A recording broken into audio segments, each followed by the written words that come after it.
We'll settle in. And while you're doing that, I'm going to introduce myself. My name is Jim Edson. I'm the new lead PI for the Ocean Observing Initiative.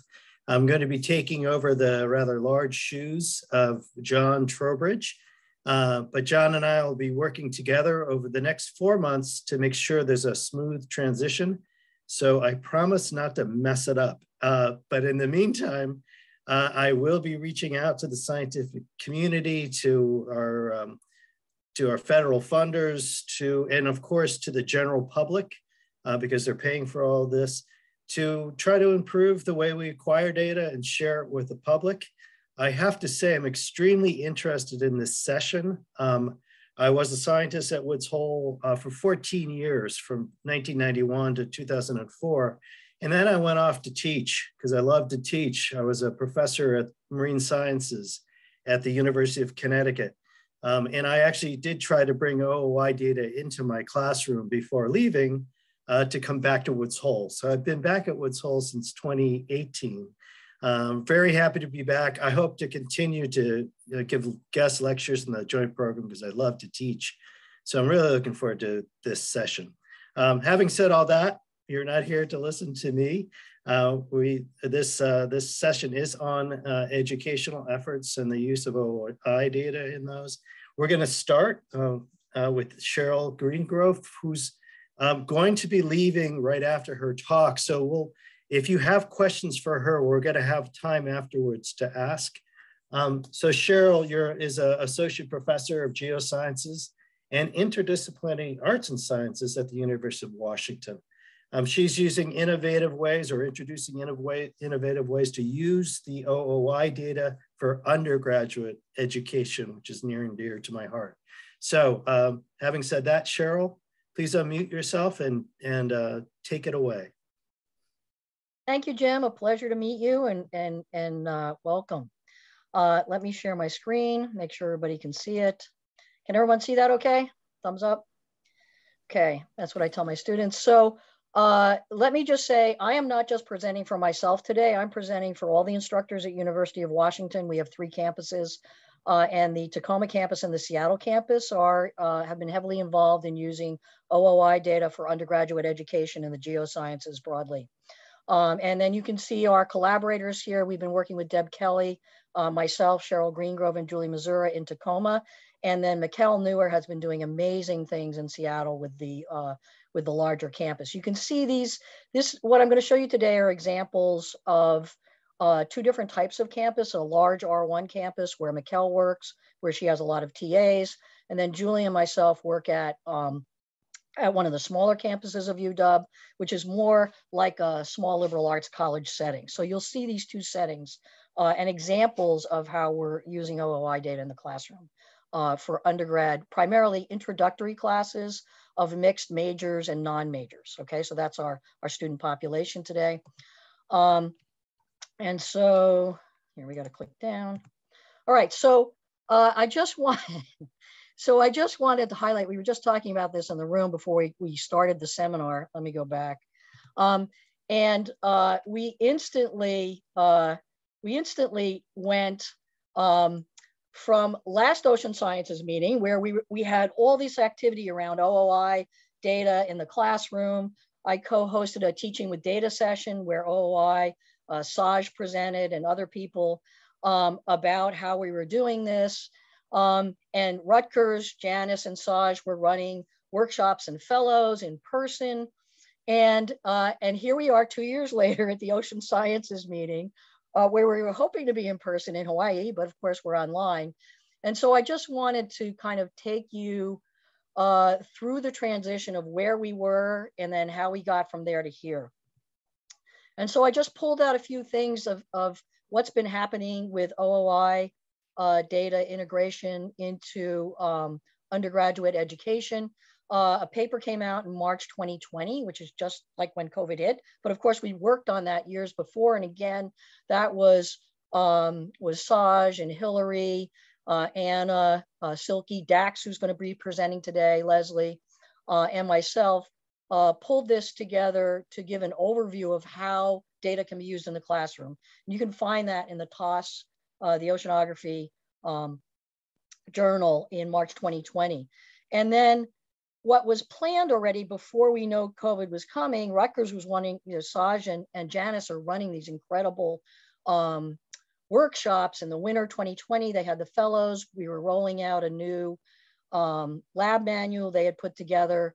And then thanks to them, and I want to give kudos here to them to pivot to an online REU in the summer of 2020, which was an amazing experience for us, for the faculty and students. And Mikkel and I participated in that.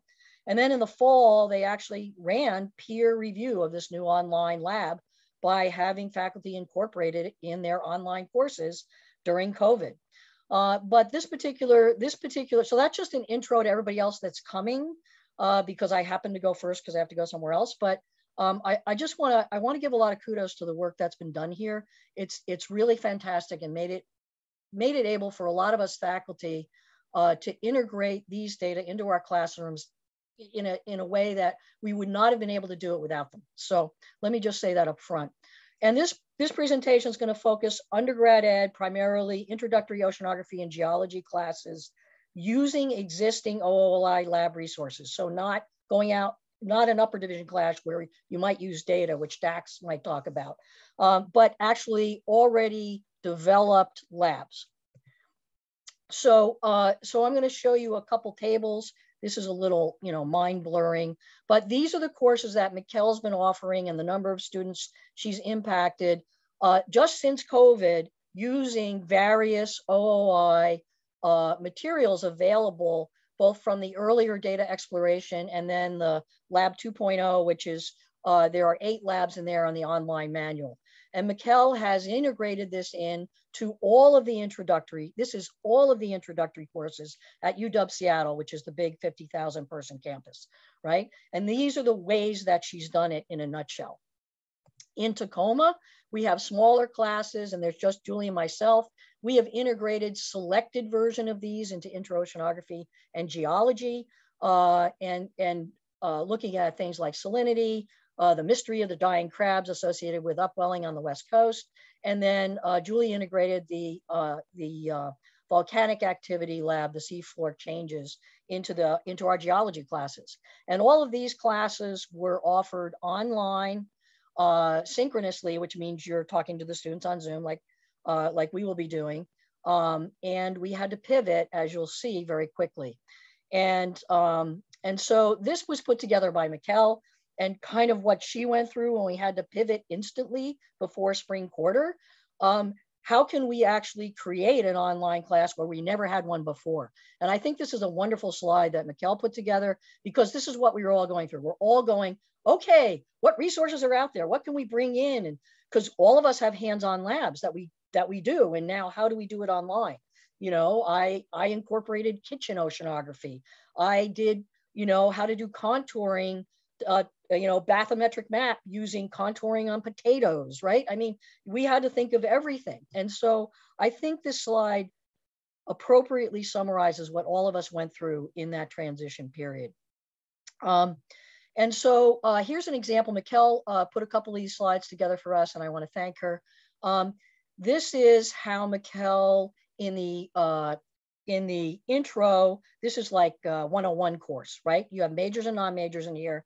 And then she developed online activities. We used breakout rooms as little lab groups, and then also assigned homework. And so this is typical of my classroom in Tacoma as well. We use the salinity exercise with density. And then in my more upper division class, when we're talking about upwelling and integration of ocean parameters, I use the dying crabs lab. So this is an example of how that was actually used. And I'm zipping through this because I know I only have 10 minutes. And then here's a class that Mikkel put together, which is integrating more of the social sciences, environmental justice into the picture, where Mikkel and I and 2 Sarahs, one from Alaska and one from a technical college in Washington, went to a workshop at Western Washington, hosted again by Saj and Janice, where we looked at integrating OOI data to show us how coastal temperatures, oxygen, and in particular pH changed? And then how does that impact local shellfish growers? And so we brought in that whole picture.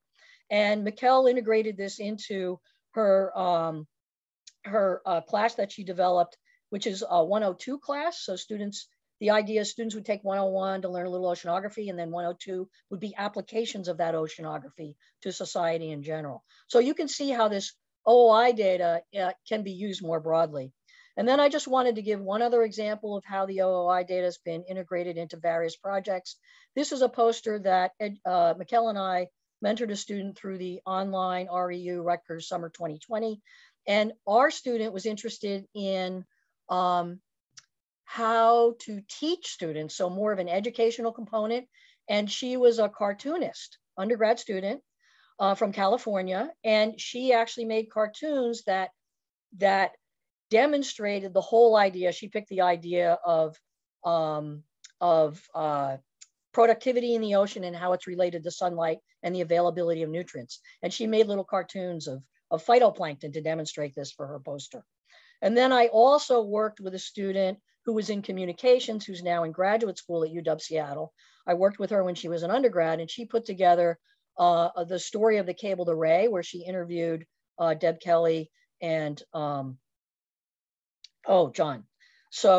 Delaney, and made a really short video, which then we were able to give to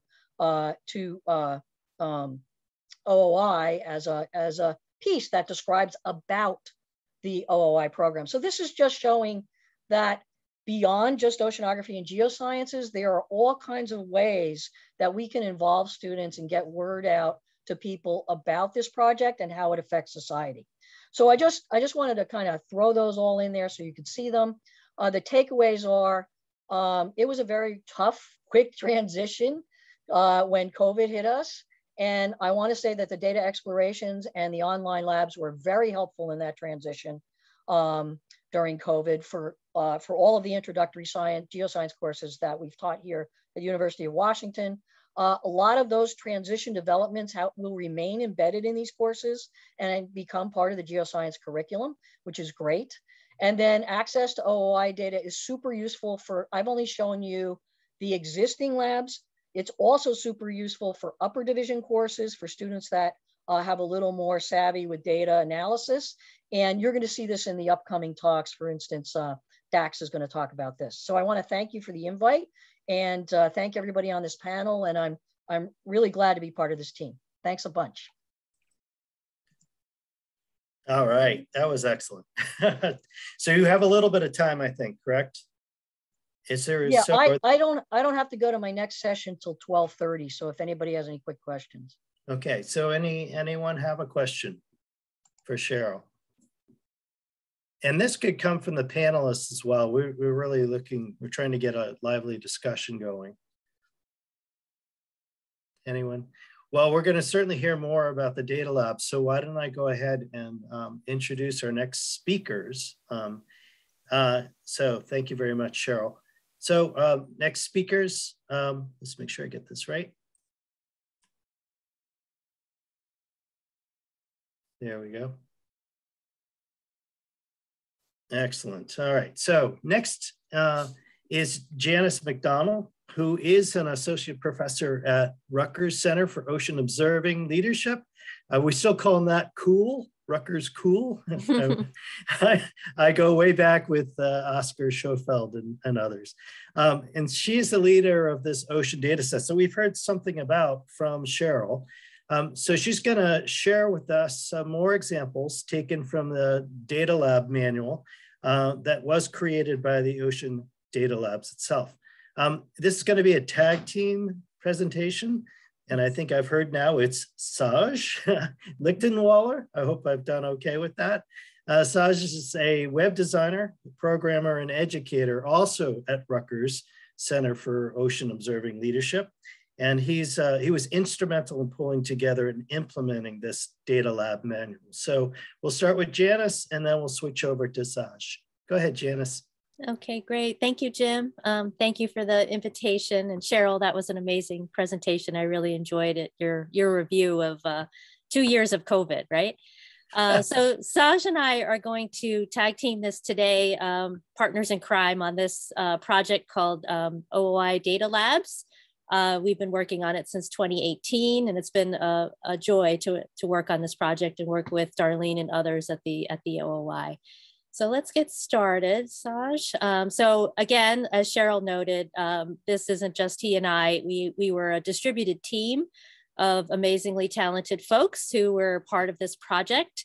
Catherine Haverson at UC Berkeley, Dax, who's going to speak to you in a few minutes, Anna Pfeiffer-Herbert over at Stockton, Brooke Love at Western Washington, and Denise Bristol, who's at Hillsborough Community College. These folks worked really hard on this project, and I can't say enough amazing things about all the hard work that they've put into our efforts here to translate OOI into this Data Labs project. And Christine, I forgot to say Christine, but she was also part of our core team. So the project was really centered around addressing some challenges of teaching with OOI data specifically, and supporting opportunities for professors and building kind of a community of practice, if you will, to become more expert users of the OOI data. That was our underlying charge, was to really help folks access that data and figure out how best to use it in their classrooms, undergraduate classrooms. So we really focused on trying to increase undergraduates' engagement in this and honestly teach the core concepts of a typical intro to oceanography course by using OOI data. And you can see our URL there at the bottom. Encourage you to load that up and check it out at some point. There's a screenshot there of our homepage, which will also help orient you to where we're going. Okay, next. So this is a brief timeline of all of the things that we did as part of the Data Labs project. We started early on in the project by building a database, a comprehensive database of all of the potential scientists and researchers who might be interested in using OOI as part of their undergraduate teaching. Again, we focused on that intro to oceanography grouping of professors. And from there, as Cheryl noted a few minutes ago, we ran a series of workshops over the spring and fall, looking at bringing folks together to collaboratively develop materials and resources that use OOI in their teaching. And we had just a wonderful experience with that. We started here in New Jersey. We did one in Princeton, one in New Brunswick, another one in California, and then that last one at Western Washington. From there, we did shorter workshops for folks that didn't want to maybe get into the development side of things and maybe wanted to be more implementers. And we worked with a large group of folks over several different conferences to do that. We did a lot of webinars, as you see.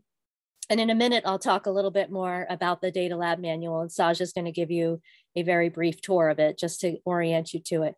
As Cheryl mentioned, we also had a fellowship program where we had 10 different professors who got really more involved in the development side of things and really helped us kind of scale up a lot of the ideas that came out of those original development workshops.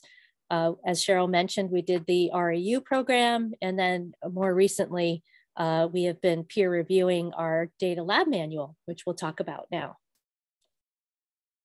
So I just want to acknowledge the 200 plus professors from around the country who have participated in this project at various levels. It has been a sheer joy to work with them all and to collaborate with them on thinking about this idea of bringing OOI into the classroom.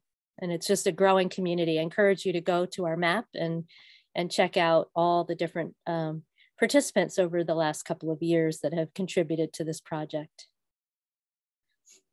So there's a lot of different collections, if you will, that have come from all of this interaction that I just talked about and collaboration. And it really boils down to 4 different collections, I would say, that have slightly different roles and purposes in how you use OOI in your teaching.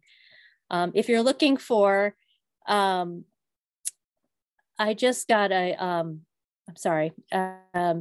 If you're just looking for a ready-made lesson plan that incorporates OOI into your into your teaching. That's the lesson plans that you can find.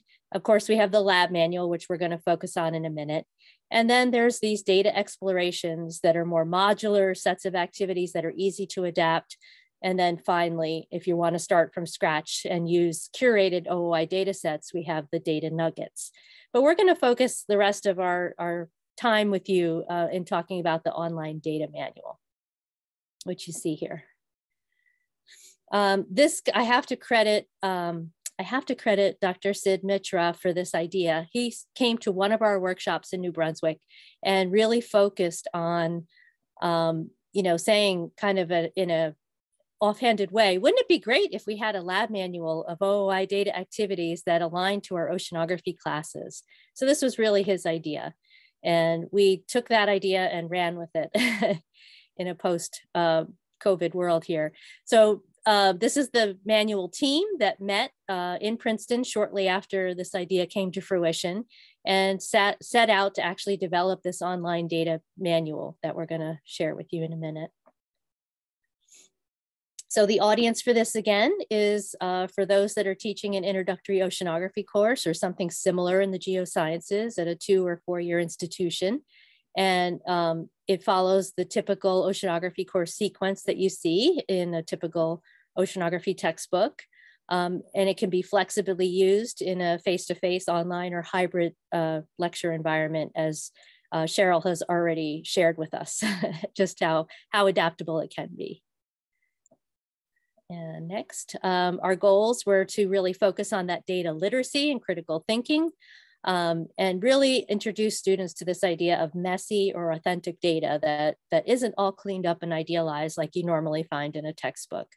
We wanted to make the interactives really user-friendly and authentic again, and reinforce their confidence in scientific questioning, data analysis, and synthesis. So this is really the idea of giving them a real world context for these key ideas in oceanography. And here's how it lined up. We used the Essentials of Oceanography by Trujillo as our guidepost. And we matched them against the OOI science themes and came up with this rough outline of all of the different lab manual chapters that were possible. I think Saj is going to walk you through now. I think that's our last slide, right, Saj? Yep. Yeah. He's going to walk us through. Yep. Yeah. So now we want to just give you a quick taste of what's there for those of you who haven't had a chance to look through. There's a lot there.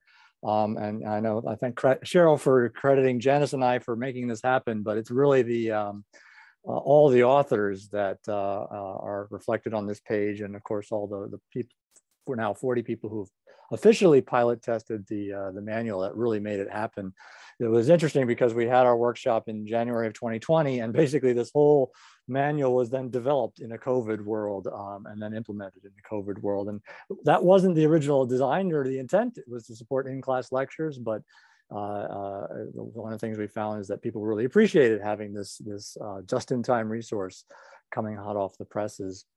But as Janice mentioned, we started with the sort of commonly taught classes in introductory oceanography, and we said, how can we match this up with the great resource that the OOI is, and use the science from the OOI to augment things that are taught in introductory oceanography.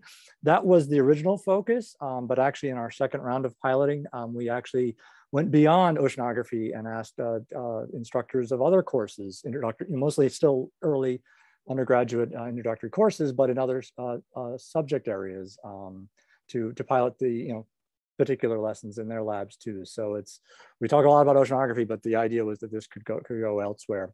But real quick is there are currently 8 chapters in the manual, but the first chapters are sort of provide some baseline or context.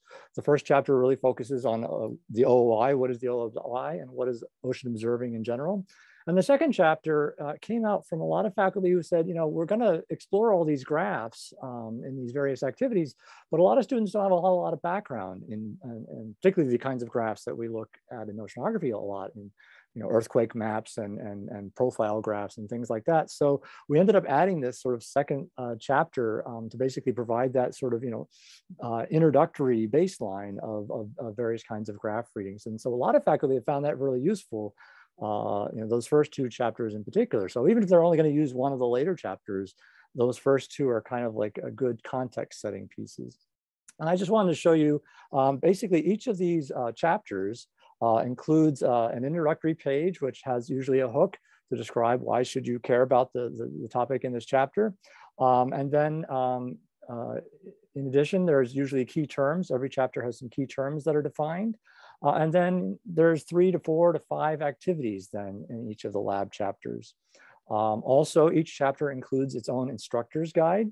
And we have an answer key available, which is not available online, but there's a survey link on the homepage, which if you fill out the survey and tell us a little bit about who you are, and we make sure you're not a student looking for the answers, we'll send you a copy of the answer keys for each of these to help you with your grading. And also understanding, maybe what should be expected from students in each of these chapters. And so I wanted to just dive in real quick here on the lab 1.1, which is how the ocean data are collected, sort of very basics. And this chapter activity is really a lot of background information. So there's a really great video that we put together as part of another project discussing tools of science and particularly sampling. And then lots of information on platforms and instruments that the OOI and other observatories collect. So this page is pretty comprehensive. And then each of these activities then includes a number of, in addition to interactive data widgets, we also have a number of just sort of interactive quick check widgets, if you will. And this one actually allows you to sort of classify, are these items sensors or platforms, just to drive home, what these, as a quick check for what these are. And so each chapter includes a number of these. And actually, this was something that came out of the first pilot that a lot of faculty who were then using this online wanted more supports to support, students who are at home learning online and have more of these quick checks. So actually the second edition of the manual, we developed a lot more of these questions, interactive sort of quick check questions like this one. These are fill in the blank questions as well. And then each activity then has questions at the bottom, which would be your more traditional essay questions that students would fill in and submit either through email or any of your online learning management system. And so I wanted to jump in just to lab 7 real quick to show you what one of the data labs looks like. Again, we have an introductory page, sets the context setting. So this chapter is about phytoplankton primary production in the Western Atlantic Ocean. So basically off the Pioneer Array. And so this lab really focuses on looking at the annual cycle of phytoplankton, primary radioactivity in this area, and then ask students to look at some other data sets and to see, what might be driving this annual cycle in that variable. And so here's the context setting piece. And then going into lab 1, this then says, let's look at how does the abundance of phytoplankton vary over the course of the year. And so here's where we get into the actual interactive data widget. So this is a pretty simple widget. It's just chlorophyll A over the course of 1 year at the Pioneer Array. And so the interactive widget allows you to zoom in and hover over and see data values and basically interact with the data like that. So the widget itself is pretty simple for this first activity, but then we go in and we basically have a series of scaffolded levels of questions. We have some orientation questions, which ask basically the students to orient themselves with the graph and the data to understand what's there. The second level are interpretation questions. So then comparing what they see in the graph to looking for patterns and explaining what's there. And then there's a third level of application, which would be allowing learners to compare and contrast data, linking it to what they've seen in other things. And actually the next version will show that. And then there's also reflection questions, which ask students to reflect on what they've learned in this activity back with other subjects that they've learned, in their course and other materials. And so that's the first activity. The second activity then basically ramps this up and says, well, let's look at the relationship between chlorophyll and other variables. that are collected at this site. And here's a typical example of what you'd see in a textbook of a perfectly smooth graph. But of course, as we saw from the first graph, that's not quite what you'd ever record in reality, although hopefully it matches, at least on a conceptual level. And so this basically allows them to now look at other variables like temperature, irradiance, nitrate, and see, how do these things, co-vary over the course of the year, and ask them to try to, figure out what might that be. Step one is to identify the patterns. And then the faculty who developed this activity really wanted students to be able to focus on specific seasons. So we basically added into this widget the ability to highlight specific seasons. So when you ask a question, it says, hey, what happens during the summer? They can click on the summer and they know exactly what it is you want them to look at as these questions show up below. And so, that's the second level is looking at those different variables. And then the third level is going one step further. Not everybody has to go this far, but if you're interested in having students use the knowledge that they've learned in class and in these previous activities and make predictions based on these patterns, then this is an example of a much more comprehensive data set where we're now looking at 4 years of data. Again, the irradiance and temperature. And then we also have here nitrogen and chlorophyll. And this widget actually asks students to basically draw a prediction in what they see, they think, based on what they know of what their prediction might be for what these patterns are.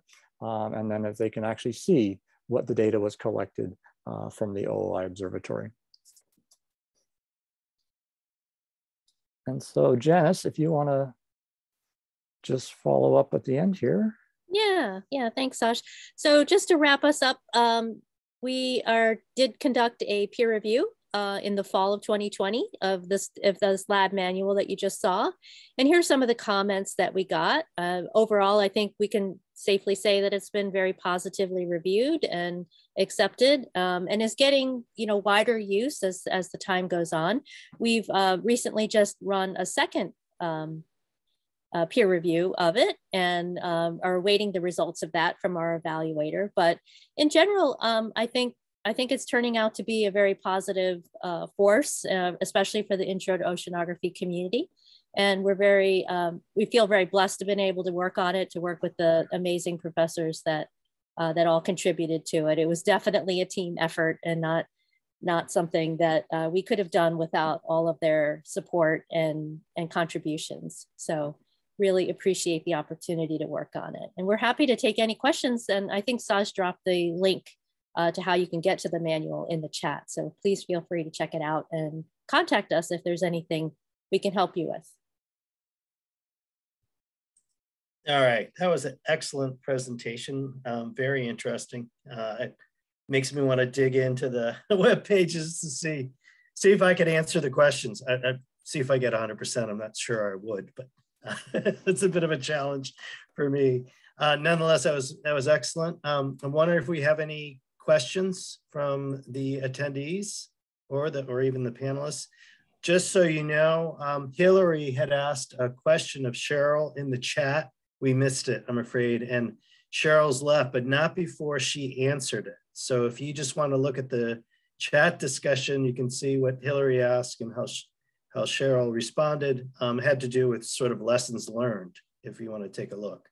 But with that, if there's any more questions, hopefully there'll be some at the end. Yeah, 15. All right, so let us move on, okay? And I'm going to. There is a question from Ed. Oh, very good. Let me see. Whoever that, it's my screen's getting a little messed up here. Oh, there we go, Ed. Is that Ed guy? Yeah, Ed, if you would take it away. Sure. Thanks very much, Janice and Saj. I had a question actually on. I was thinking about the data nuggets, and I that idea of some little piece of data that's kind of curated as being good is I really like that. And I'm wondering, is there a mechanism, and I apologize, I haven't looked at the website that recently, but is there a mechanism where outside researchers or educators could contribute data nuggets, maybe some way to have them propose a data nugget and have it undergo some review at Rutgers and then be posted?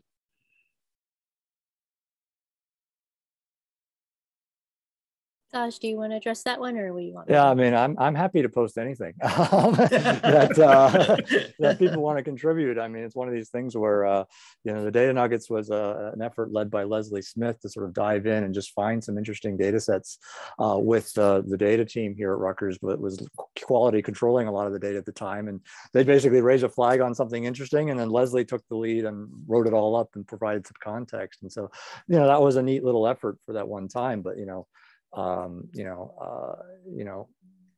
continuing that, would be great. Okay. Oh, neat. Thanks very much. Okay. Any other questions before we move on? And thank you, Denise. Denise posted the link to the manual. Right. She's one of our co-editors, so I just want to recognize her hard work. Definitely. I just saw the name too. Hi, Denise. Thank you for coming. Very good.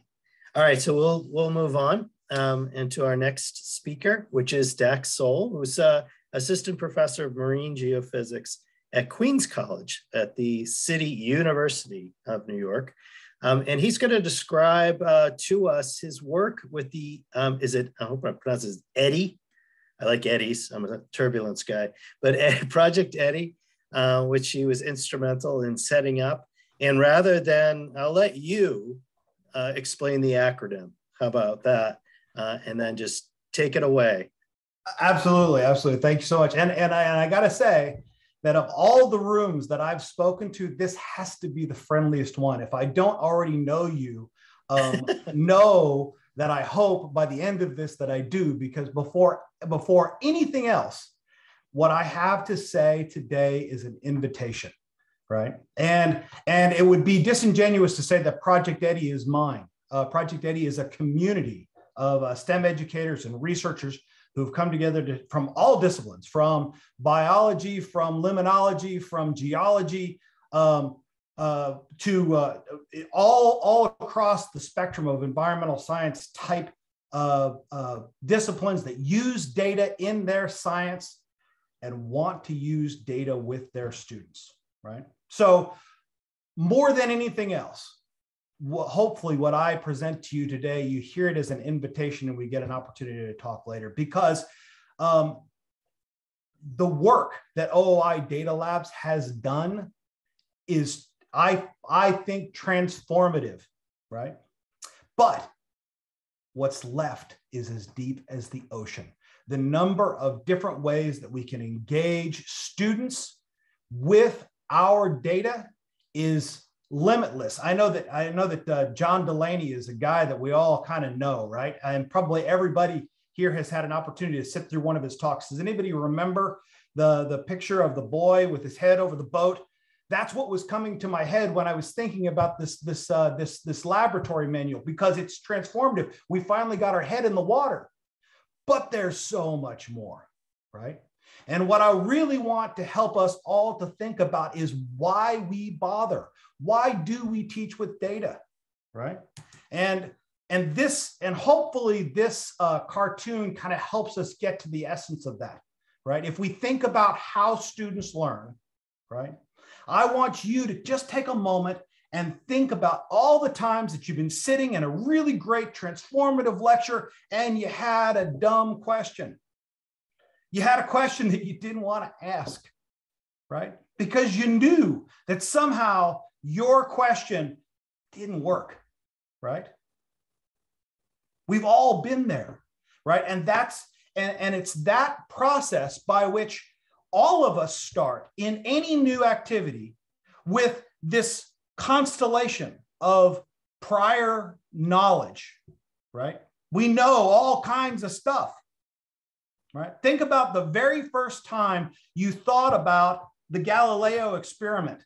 I mean, did you have an image of in your head that the heavy thing should fall faster than the feather, right? Or the light thing, the big ball and the little ball? Well, our heads are full of conceptions, right?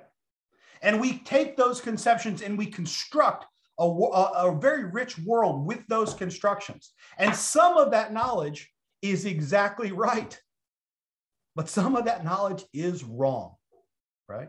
We all have misconceptions, misperceptions, certainly in areas where we're not subject experts, right? And the data that we want to teach with has the ability to challenge those conceptions in an almost unique way, right?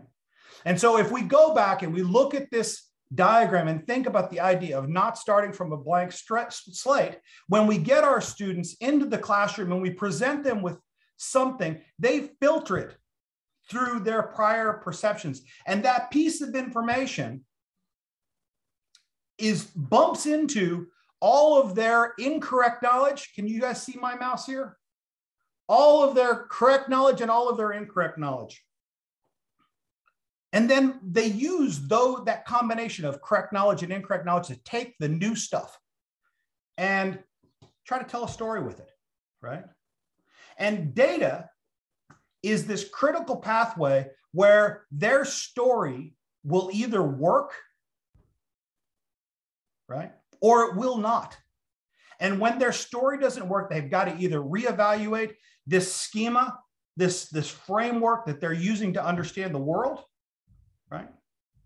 Or they've got to reassess that schema, right? And I kind of think of it as the fog of learning, right? Every time I learn something new, I'm not particularly brilliant, and I struggle, right? I take in these new ideas and I kind of try to make sense of them, and I ask really silly questions. I'm kind of the blurter in any classroom, right? But data lets you test those actual perceptions, right?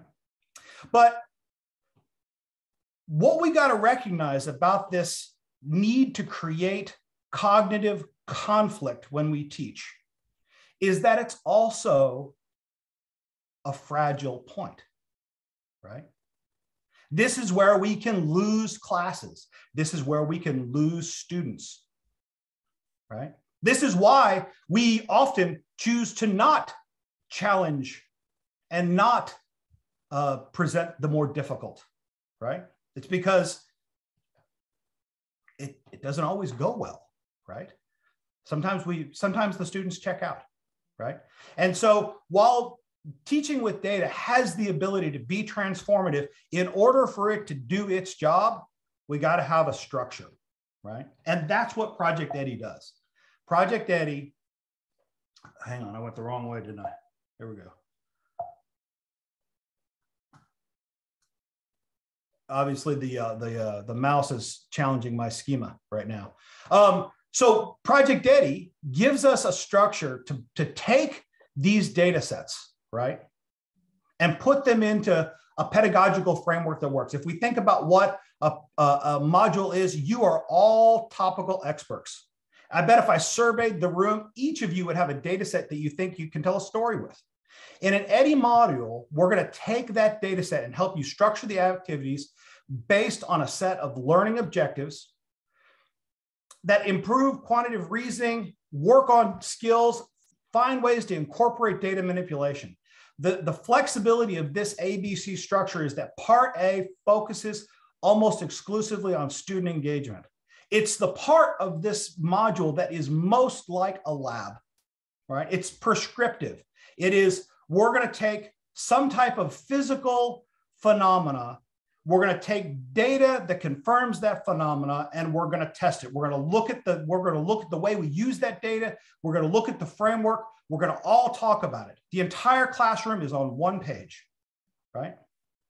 But where the growth happens is in part B, right? Because that prescriptive part of it, that on-ramp, is just the starting point. Because what we really want science education to do is to model the process of science. And science does not work like a lab, right?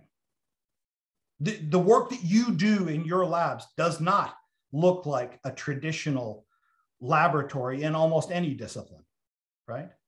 The work you do involves making assumptions and then testing those assumptions. So part B of any module basically builds on that part A and guides the student into guided inquiry. This is a little bit more open-ended. It's less prescriptive. The entire class is not necessarily going to get the exact same answer or even necessarily use the exact same way to get to the answer. But there are enough guardrails that given a distribution of students, we should be able to keep everybody relatively close to the same page. But that's where it gets fun, right? Because the students are now starting to add their creativity to this mix, right? From part B, we go to part C, and that's open inquiry. To me, that's the essence of the EDI experience, is this process of watching a student go from the need for a very prescriptive activity to an activity that is, they at this point, they're selecting their data. They're thinking about different ways to answer questions, right? But this structure we've applied to data sets across all sorts of disciplines, right? For multiple years now. We've been able to publish quite a bit of literature that has shown the efficacy of this. So when we think about the OOI and the number of amazing data streams that we have streaming in, and the data streams that everybody in this room is in some way involved in, I would like to posit that EDI is a potential way to engage students with that data. That this is the way that organically we can all contribute, right, moving forward. And I would also say that we've got other supports. So Project EDI also offers a suite of statistical vignettes. We know from experience that teaching students with data, even when they're using statistics, is not always necessary, is not always sufficient to let them understand what the statistics told them or how they worked. Just like the schema that is associated with science and physical science and the physical world, students have an amazing array of misconceptions with regards to what statistical terms and concepts mean, right? Having somebody calculate R squared in Excel doesn't get the job done for having them understand what R squared in Excel did, right? So we have this suite of supports that are available. And what's important about the statistical vignettes is that they are topic agnostic. They are an opportunity to step out of you don't even have to use them with EDI materials. They're an opportunity to step out of whatever thing that you're trying to teach your students, step into a brief description of the nuts and bolts of a statistical concept with a diverse set of characters. In cartoon settings, this is an example. This is Rita. She's trying to sell ice cream, right? But we've got, the vignettes have been developed across a suite of informational information, but all of them share the idea that we're going to use elaboration. We're going to use a cartoon simplification of a problem to try to convey the theoretical underpinnings of a statistical concept, right? So that's Project EDI. Those are the two big things. We've got modules and we've got vignettes. And you know what we need next? We need you, right? That's the thing that Project EDI needs, is you, because we've got the data and we've got the methods. We've got the students. If we can have you, then we get to put it all together. That's what I've got to say. All right. Answer any questions. Thank you, Dax. Do we have any question for Dax? I'm looking over at our attendees list or the panelists. I'm wondering am I able to, could I share my screen for 1 second? I don't know if you can give me that, Darlene. If Dax stops sharing his. Oh, gotcha. I'm sorry, I thought I had stopped. No worries. Thank you. There we go. Just wanted to share this. That's the one. That's the picture. That was what was it. That was what was in my head when Janice was talking. Yeah. So this figure has been well used over the years. I've used this in my talk, saying this is my first ocean observation. So anyways, I'm going to unshare. my screen. Well, hopefully people have some questions. If not, I have some questions. Janice, I know that we've had lots of conversations about the efficacy, the amazing success of the Data Labs project, right? Everything from how you engaged, who you engaged, to how engaged everybody got, to the amazing plethora of results that came from your efforts. Clearly, we're not done. Where do we go next? That's a wonderful question. Yeah, there's a lot more to do. I think working on this community has been the most rewarding part of it. You know, bringing people in that didn't know about OOI and have the opportunity to learn about it and participate in it. You know, I don't know if Denise is still here, but she's a wonderful example of that. You know, bringing OOI to a community college audience, being the editor of this lab manual and participating at such a high level, you know, in the inner circle of the, you know, of the really core people who care about OOI has been, I think, amazing. So from my personal point of view, doing more of that is the most important thing, you know, getting more people to experience all that OOI can bring to a classroom and vice versa. So, you know, I think that, to me, building out this community is the most important part. Excellent. And I think it might be a good time, this is last but certainly not least, is to hear from Lisa Rom, because, you know, we're always looking for support for these sorts of initiatives. And Lisa is she's the program director at the National Science Foundation. And she is going to help us inform about, you know, where we can find support and specifically with funding opportunities for OOI educational initiatives at NSF. So Lisa, if you would, why don't you just take it away? Okay, well, thank you. Thank you, Janice. That was the perfect segue into what I've got to say here. And I'll be quick because I know we're kind of short on time. Let me share my screen. I hope everybody can see that. Is that visible to everyone and you can hear me? Okay. I'm Lisa Rome. I'm the program director for ocean education at NSF and the OOI education coordinator. So for NSF. So I'm just blown away by the materials that you've presented here today. I want to really thank my fellow panelists. It's just amazing the work that's been done and the resources that are now available and being used, you know, and to think that these were available when they were most needed in these last 2 years is really, really encouraging. So I hope that we can build on this. And to do that, if you know of anyone who is interested in expanding the network, bringing in additional people, making sure that these resources are more widely used. We have a couple of opportunities. There are these, we have a Dear Colleague letter that calls for workshop proposals. It's still active, even though it says it was issued in 2020. We're still using it, and you can consider sending in a proposal.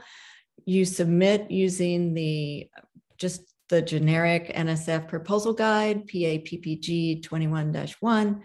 In that guide, there is a place that describes workshop proposals. It's a checklist for you to use to write your proposal. Proposals are not long, they're maybe 3 to 5 pages. And we want the community to use these resources, both for research and for education. So please consider trying to get more people involved and more people knowledgeable in using all of these resources that are available and that people have put so much work into. Other programs at NSF that have also supported OOI education proposals are the first 3 listed here are in our division of in our Directorate of Education. The IUS program is in undergraduate education. The ATE program, Advanced Technology Education, is also in undergraduate education. Oh, and I want to mention, I had hoped to be able to announce a brand new Dear Colleague letter that has just come out with ATE, or it's going to be out soon. I had hoped it had been out today, but it didn't happen. So maybe next week, please stay tuned. But we are partnering with ATE and 2 divisions in engineering to try to support more ocean technology education, including OOI. So I'm hoping that that will generate, the Dear Colleague letter that will come out soon will generate some interest in some new proposals. Please sign up for emails from the Division of Ocean Sciences or the Directorate of Geo or the ATE program, and you can get first notice of this Dear Colleague letter. Proposals can come to OCE anytime. We don't have a deadline. So the other programs have some deadlines, and you just have to pay attention to the other solicitations that you might use that the Dear Colleague letter points to. We also have the GeoPass program within the Directorate of Geosciences. This supports new programming, particularly for students in transition points, and where we're trying to get more students into ocean sciences, particularly with an eye toward broadening participation. The career program certainly encourage including OOI data use in career program proposals. And the REU program has been, particularly the last 2 years, we've had a lot of use of the REU for OOI. So here are just some examples of the OOI workshops that we've funded. This workshop with K-12 observatories, Deb Kelly in the South Kitsap School District is, I think it started in December, and they may be hosting something this week or sometime soon. Ocean Hack Week, we had several computing hack weeks that were put on at UW and Bigelow. We funded the biogeochemical sensor data workshop that Hillary Pileski and Sophie Clayton and Heather Benway talked about last week. If you want to know about that, it's a recorded presentation from the OOI Town Hall last Friday. So course development, we've had some career proposals funded. We've had an IUS proposal, Kathleen Brown. These are examples. An ASIL proposal, advancing informal science learning. Amy Bauer at Woods Hole has an ASIL proposal to use OOI data for acoustic data and learning, working with museums and learning about the acoustic data in the ocean. So GeoPass, there is a CERC effort incorporating OOI data into CERC. And I want to thank everyone probably in this room for helping with the REU effort. When 2020 hit, the REU students had already been, many of them had already been accepted. So they'd gotten these emails that said, you're going to be accepted at an REU. We've got 30, 35 sites around the country. And then COVID hit, and everybody was trying to figure out, could they even host students on their campus? Most of the campuses were closing, nothing was happening. And so a lot of these REU students were being told, sorry, we told you we were going to support you, but we can't. And I want to really thank Janice and Saj and Rutgers for stepping in and creating some opportunities using the OOI data for the REU students. It was just amazing to see what could be done in a short amount of time. It was huge effort, and I thank everybody. And it involved the entire OOI community because the mentors came from all over the place. So I really thank everyone who stepped forward at that critical moment when there was so much other chaos going on. So thank you to this community for helping those students. Finally, I want to mention that there are 2 new Dear Colleague letters, one for RETs, Research Experiences for Teachers, and the GeoVets, including veterans in your research. So if you have a funded proposal and you want to include teachers and to your college faculty, students who are undergraduates, graduate students, K-12 teachers, or to your college faculty, and are veterans, please consider submitting a proposal. So if you've got questions, my email is elrom@nsf.gov. And I will stop sharing. And I hope I have brought us to a close before we have to leave. Oh my goodness, it's right at 4. Yeah, Lisa, that was absolutely perfect timing and a perfect presentation to end this session. I have to say, one of the first things that I downloaded when I became the lead PI was this Dear Colleague letter, because I've already seen from the town hall what some young scientists can do with this sort of support, and it's really great. And I want to thank all of you for, like Lisa said, getting us through this period, and putting this together during COVID is absolutely incredible. So I'm hoping that we can get access to these presentations. I think we've been doing that, Darlene, so that we have links, etc. Because these new Dear Colleague letters, I think I'd like to spread the word, because I think they're going to just be wonderful as add-ons to our existing experiments, where we really do want to, as part of our broader impacts, bring in these types of efforts. So I want to thank everyone. I don't see any questions. So why don't we just end it on a high note with Lisa's presentation and say thank you, and have a nice weekend to everyone. Thank you, Darlene. Thank you, Yes, John. thank you, Darlene. Thank you for organizing. Thank you. My pleasure. Thank you all. Keep up the good work. Absolutely.